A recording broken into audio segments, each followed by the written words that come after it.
thing, and it may have changed since I looked at the top. No, it has not. Dow up about, oh, now it's at 11,115. It was at 11,111, which I thought was perhaps a good omen of sort for those of you out there who believe in those sorts of things. But right now we are up about 1.3% for the Dow. Perfect time to go to closing bell. That is it for watching Street Signs today. Time now for Maria Bartiromo and Bob Pisani and the closing bell.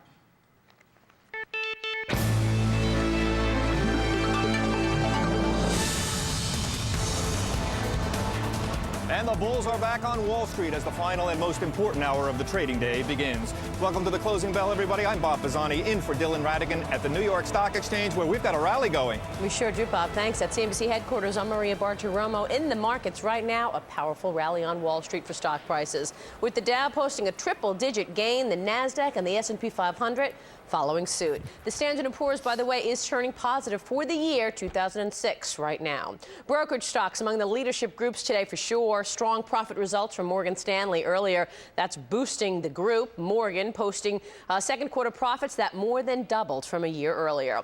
Also, FedEx reporting its fiscal fourth quarter earnings jumped 27%. The reports today easing concerns about an earnings slowdown as interest rates continue to rise. Meantime, news that crude oil supplies hit an 8-year high, another positive for the markets, although oil prices are still up on the session.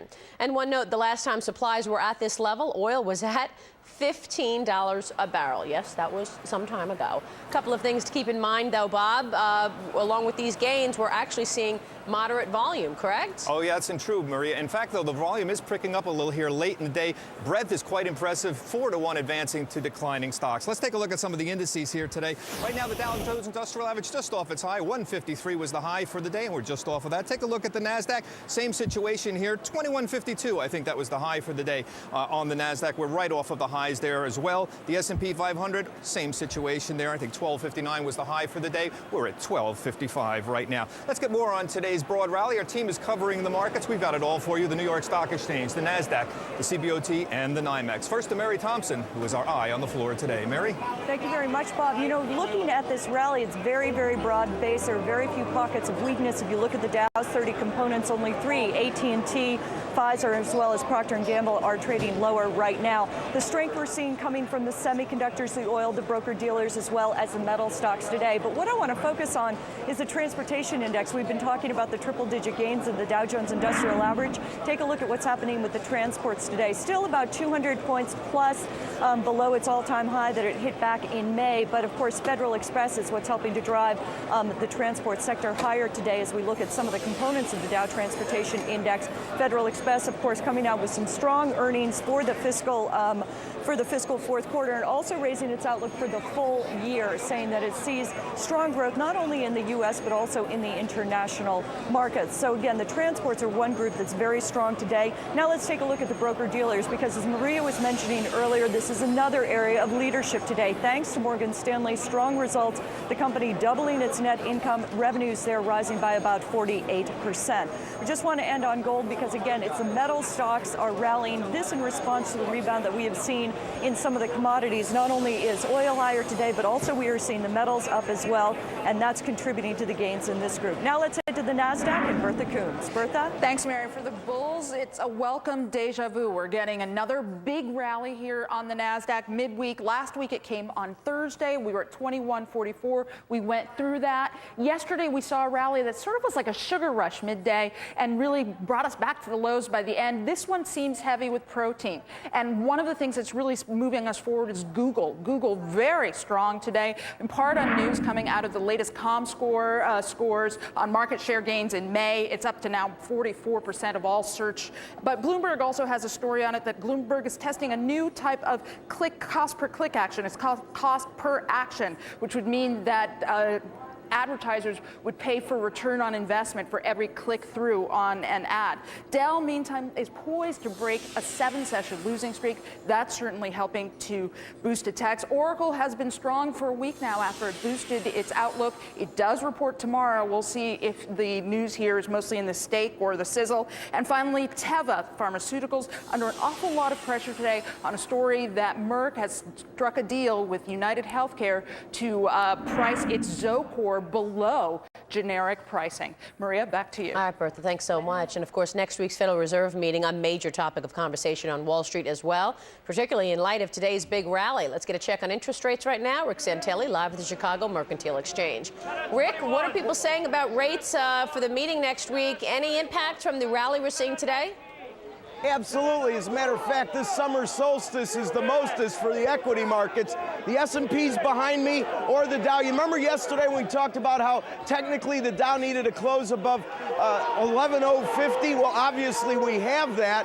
Now, if you look at the next chart, S&P's against 10-year notes, because I'm next to the S&P pit, you see how this equity market firming up is indeed affecting interest rates. Now, it's a bit muted on this chart, but as the S&Ps move up, we see towards the end of the day, the 10-years are at their highest level, even though it isn't a huge change from yesterday. But consider this, 2-year notes, 3-year notes, 5-year notes, all new cycle high yield closes, mostly due to the notion that we're seeing a bit of an exodus continue out of the Treasury markets because this market is doing so well. Now, the next chart is a 2-month chart of 10-year notes, and you can see even though they're bucking that trend, they're still very close to their cycle high going back 4 years, which was about 4 or 5 weeks ago with a 5.19 yield, not that far away, about 3 basis points. But what really traders seem to be talking about is even the Fed funds in Eurodollars, the 90-day interest rate, their percentages moved up because their prices moved down due to that same dynamic. Many traders watching equities as a barometer for the health, not only of the U.S. economy, but pretty much the aftermath of all those shockwaves we had in the emerging markets and commodities several weeks ago. Now let's go to Sharon Eberson at the NYMEX. Well, Rick, it wasn't that build in crude inventories that really moved oil and gas prices higher. It was the smaller than expected increase in gasoline supplies. And that's where we saw gasoline prices surge on that news, and that Thank you. The interest rate talk is really taking a backseat to the talk on earnings after those positive numbers from Morgan Stanley and FedEx. Joining us to talk about what is next, our bull today, Hugh Johnson, Chairman and Chief Investment Officer for Johnson Illington Advisors. Our bear, Art Hogan, Managing Director at Jefferies. Art, let me start with you here. We've got a rally going here today, but on what? We've got some positive comments from FedEx, yes. Morgan Stanley positive comments, but isn't the data a little thin to get a rally like this today? You know, it's a great question, Bob. I think it's more predicated, I think, that we've run out of selling pressure. I think 6 weeks of selling sort of priced in a lot of bad news that we're anticipating in the future. We're anticipating the Fed's going to raise rates next week. We anticipate the Fed probably raises again in August. The market's a forward pricing mechanism, and I think what we've done is effectively priced in a lot of bad news here. And I think people are really trying to find the bottom, trying to, you know, did we bottom out last week? Is this the time to get back in? And I think that's the kind of action we've seen. Remember, last Thursday we had the exact same kind of action. It didn't hold on Friday, didn't hold yesterday. We're getting a nice move today, but as you say, I don't think it's really predicated or driven by anything necessarily that we can point a finger at. And Hugh, what's it take to be a bull these days? I mean, you're the bull here. What do we need to see? So far, earnings are holding up. The data is still very thin. Well, you've got to have good earnings news, and obviously second quarter earnings, when we start to see them in July, they have to be pretty solid. So you have to see somewhere between 10 and 14% overall growth in earnings for the second quarter. But in addition to that, Bob, what I think this market needs is first of all some sign that the economy is getting a little softer. Perhaps the employment data for the month of June, then when it comes out, it's about 150,000, as I currently think it will be. That's soft economic numbers. And then on the basis of soft economic numbers, some signal, some sign from the Federal Reserve that they're going to pause. I think if you get that combination, you can sort of restart the bull market, but it's going to be really tough to do it. You have to get that combination. Art, the biggest fear, it seems to me, isn't the Fed raising rates. It's the Fed really going too far. Is the Fed going too far? They've done it in the past. Is there anything different this time that might make them stop before they do go too far? Guests Hugh Johnson and Art Hogan are bulls and bears today. For up-to-the-minute market dispatches, including a list of 5 safe stocks that insiders are scooping up, log on to our website at cnbc.com on MSN. There's 45 minutes before the closing bell. The Dow right now up 124 points, just off its high. The Nasdaq also doing very well at 2150 right now, also just off its highs. Maria? And of course, the brokers have seen a huge run-up over the last year, but they have had a pullback of late. Up next, we'll discuss which brokerages are best positioned for the rest of the year.